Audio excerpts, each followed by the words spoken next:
Hello everyone. आज हम TCS का रिज़ल्ट रिव्यू करेंगे। That is Tata consultancy services, जो टाटा ग्रुप की कंपनी है। इनका रिज़ल्ट जो है वो बिलो एस्टिमेट्स रहा है। जितना एस्टिमेटेड प्रॉफिट था उससे जो एस्टिमेट्स थे रेवेन्यू के लिए, प्रॉफिट के लिए, वो एक्सपेक्टेशंस को वो बीट नहीं कर पाया है। जो उसका कंसोलिडेटेड पैट है, that is profit after tax, वो 1.7% से डिक्रीज़ हुआ है। जो रेवेन्यू फ्रॉम ऑपरेशंस है वो 5.3% इंक्रीज़ हुए हैं और टोटल रेवेन्यू 5% इंक्रीज़ हुआ है। अब इन्होंने लेकिन जो इनका एट्रीशन रेट है, IT एट्रीशन रेट, वो इंक्रीज़ हो रहा है स्ट्रेट। इनके 4 क्वार्टर्स हो गए हैं, 4th क्वार्टर है जिसमें इनका एट्रीशन रेट इंक्रीज़ हुआ है। फर्स्ट क्वार्टर में 12.1% था, सेकेंड में 12.3%, थर्ड में 13% और फोर्थ में 13.3%। एट्रीशन रेट क्या होता है कि कितनी जल्दी एम्प्लॉयज़ आपकी कंपनी को चेंज कर रहे हैं, छोड़ कर जा रहे हैं, कैसे, मतलब एम्प्लॉयज़ की जो चेंजिंग रेशियो होती है उसे एट्रीशन रेट बोलते हैं। कि कितनी जल्दी एम्प्लॉयज़ छोड़ कर जा रहे हैं, न्यू एम्प्लॉयज़ आ रहे हैं, फिर छोड़ कर जा रहे हैं, फिर न्यू आ रहे हैं। तो जो इसका एट्रीशन रेट है वो इंक्रीज़ हो रहा है, जिसकी वजह से इनकी कॉस्ट इंक्रीज़ होती है। एम्प्लॉय कॉस्ट इंक्रीज़ हो रही है क्योंकि जब भी न्यू एम्प्लॉयज़ आएंगे ऑन बोर्ड, तो पहले तो हायरिंग के लिए उन्हें कॉस्ट देनी पड़ती है, फिर उसके बाद उनकी ट्रेनिंग, ऑन बोर्डिंग, तो टाइम भी लगता है और कॉस्ट भी लगती है। ये एक बहुत बड़ा रीज़न है कि जो इनका प्रॉफिट है वो इम्पैक्ट हो रहा है। जो इनके CEO हैं और MD हैं कृथिवसन, उन्होंने बोला है कि कंपनी जो है वो डिसीज़न मेकिंग उनका डिले हो रहा है कंपनी का, और प्रोजेक्ट कमेंसमेंट्स जो हैं ड्यू टू सर्टेन फैक्टर्स वो डिले हो रही हैं, लेट हो रही हैं, जिसकी वजह से उनकी परफॉर्मेंस जो है वो उतनी अच्छी नहीं आ पाई है।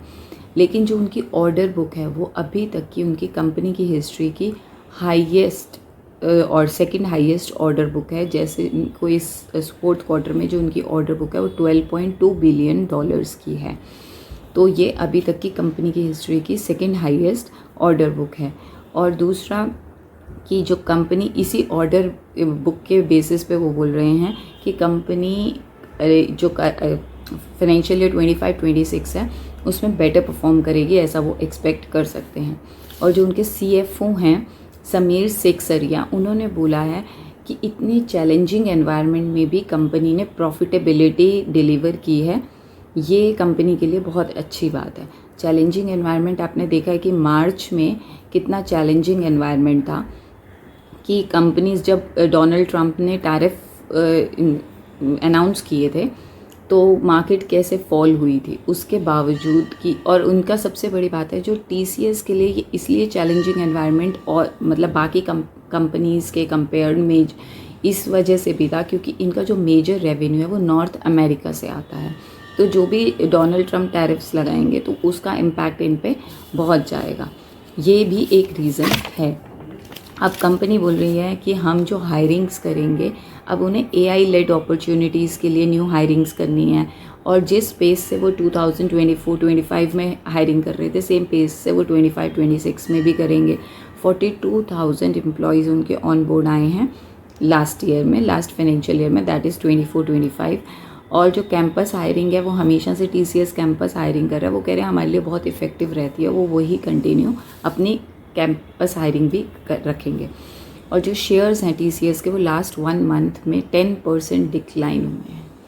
अब इनका रीज़न बहुत सारे हैं कि कंपनी इतना अच्छा परफॉर्म नहीं कर रही है, उसकी शेयर वैल्यू जो है वो 10% डिक्रीज़ हुई है।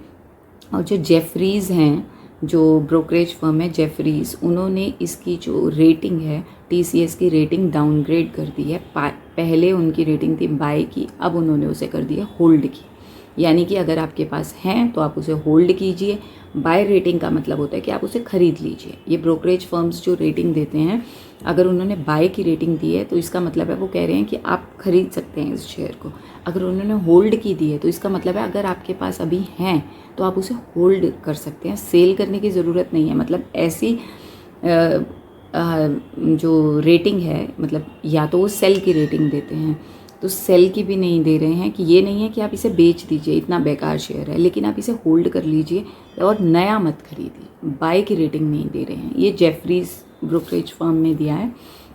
जो टैरिफ्स लगाए हैं उसकी वजह से सबसे ज़्यादा इनका ऑटो सेक्टर इम्पैक्ट हुआ है। और जो BFSI है, that is banking, financial services and insurance, उसकी डिमांड स्टेबल है, जैसे इनकी पहले थी वैसे ही अब है। और इन्होंने एक न्यू CEO अपॉइंट किए हैं, that is chief operating officer, और वो हैं आरती सुब्रमण्यम। इनको बहुत एक्सटेंसिव एक्सपीरियंस है, मतलब बहुत ज़्यादा एक्सपीरियंस है TCS में। वो ऑलरेडी TCS में ही काम कर रहे थे बहुत सालों से, तो उनका पास एक्सटेंसिव एक्सपीरियंस है उसको लेकर। अब इसकी फुल ईयर परफॉर्मेंस कैसी रही है, पूरा साल अगर हम देखेंगे तो रेवेन्यू 6% से इंक्रीज़ हुआ है ईयर ऑन ईयर बेसिस पे। रीजनल मार्केट जो है वो ग्रू हुई है 37.2% से। एनर्जी रिसोर्सेज और यूटिलिटीज़ ग्रू हुई हैं 5.1% से। मैन्युफैक्चरिंग 2.9% से इंक्रीज़ हुई है। ऑपरेटिंग मार्जिन इनका 24.3% पे है, लेकिन नेट मार्जिन 19% पे है। और टोटल कंट्रैक्ट वैल्यू पूरे साल की इनकी थी $39.4 बिलियन, जिसमें से $12.2 बिलियन जो है वो सिर्फ मार्च के क्वार्टर की है। और रेवेन्यू इनका इंक्रीज़ हुआ है 0.79% से। अगर हम इस क्वार्टर का देखेंगे, क्वार्टर ऑन क्वार्टर बेसिस पे earning before interest and tax जो है वो डिक्रीज़ हुई है 0.36% से। मार्जिन 27 बेसिस पॉइंट से डिक्रीज़ हुआ है। और नेट प्रॉफिट 1.26% से डिक्रीज़ हुआ है क्वार्टर ऑन क्वार्टर बेसिस पे।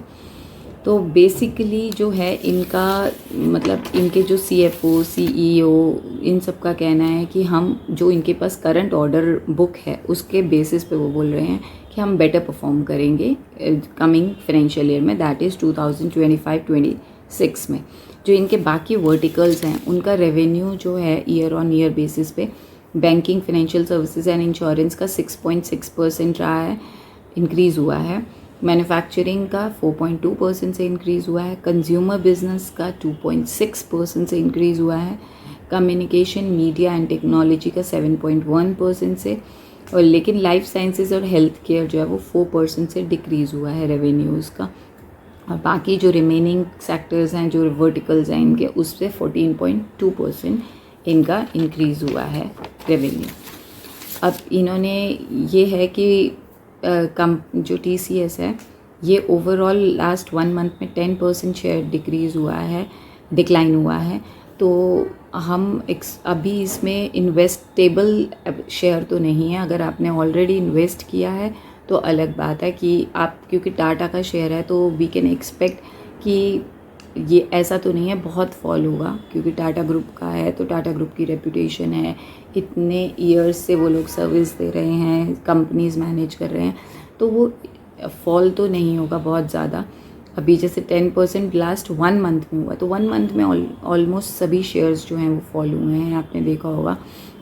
लेकिन हम इसमें ये कह सकते हैं कि अभी इन्वेस्टेबल नहीं है कि हम नया इन्वेस्टमेंट इसमें डालें, ऐसा शेयर तो अभी ये नहीं लग रहा है। तो इसमें वेट एंड वॉच पॉलिसी हमें देखनी पड़ेगी कि देखें कि ये कैसा फर्स्ट क्वार्टर में कैसा परफॉर्म कर रहे हैं, तब हम देखें कि इसमें इन्वेस्ट करना चाहिए या नहीं करना चाहिए। ऑलरेडी है इन्वेस्टेड अमाउंट आपका, तो आई डोंट थिंक आपको विड्रॉ करना चाहिए। अगेन ये मेरी कोई बाय सेल रिकमेंडेशन नहीं है, मेरा व्यू है कि इसको सेल करने की एज सच आपको ज़रूरत नहीं है, लेकिन न्यू परचेज़ करने के लिए आपको थोड़ा सा वेट करना चाहिए। और कंपनी ने एक फाइनल डिविडेंड भी अनाउंस किया है, प्रपोज़ किया है, एक्चुअली नॉट अनाउंस, उन्होंने प्रपोज़ किया है ₹30 पर शेयर का फाइनल डिविडेंड, जो उनकी AGM में, that is annual general meeting में अप्रूव होगा। तो उसके बाद वो आपको वो डिविडेंड मिलेगा। और TCS ओवरऑल अच्छा शेयर है टाटा ग्रुप का, तो हम उसमें अगर इन्वेस्टेड हैं तो आई गेस हमें इन्वेस्टेड रहना भी चाहिए। अभी थोड़ा देखना चाहिए परफॉर्मेंस का इसका। अगर आपको वीडियो अच्छी लगी है तो प्लीज़ लाइक कीजिए, शेयर कीजिए, कमेंट कीजिए, और कौन कौन से आप कंपनीज़ का रिज़ल्ट रिव्यू देखना चाहते हैं तो प्लीज़ कमेंट में बताइए। Thank you for watching.